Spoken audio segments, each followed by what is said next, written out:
कोंबडपाडा या ठिकाणी धमकी प्रकरणी भाजप आमदार समर्थकांविरोधात तक्रार दाखल। भिवंडी शहरातील प्रतिष्ठेच्या प्रभाग क्रमांक 1 मधील निवडणूक चुरशीची होणार। हा प्रभाग वादांगाचा केंद्रबिंदू ठरणार आहे। या प्रभागात आमदार महेश चौगुले समर्थकांनी माजी महापौर विलास पाटील यांच्या विरोधात आचारसंहिता भंग केल्याप्रकरणी गुन्हा दाखल केल्याची घटना ताजी असतानाच विलास पाटील यांचा मुलगा मयुरेश पाटील यांना अर्वाच्य शिवीगाळ करीत धमकावल्याप्रकरणी भाजप आमदार महेश चौगुले यांच्या समर्थकांविरोधात निजामपूर पोलीस ठाण्यात गुन्ह्याची नोंद करण्यात आली आहे।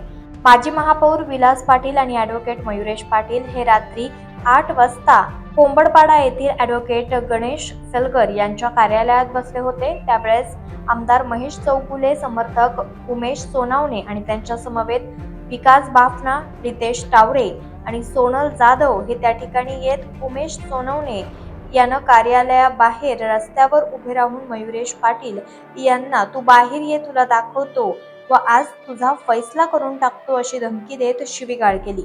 यामुळे परिसरात काही काळ तणाव निर्माण झाला होता। या प्रकरणी मयुरेश जाधव यांनी दिलेल्या तक्रारीवरून निजामपूर पोलीस ठाण्यात उमेश सोनवणे आणि सोनल जाधव यांच्या विरोधात गुन्हा दाखल करण्यात आलाय।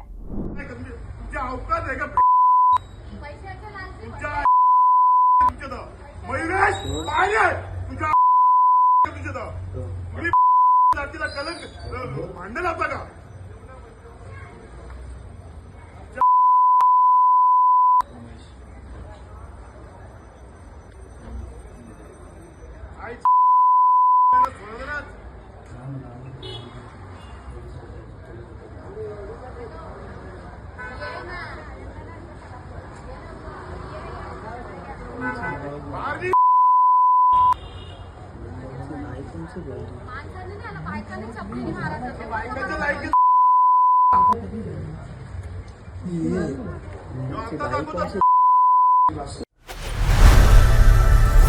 लोकनायक न्यूज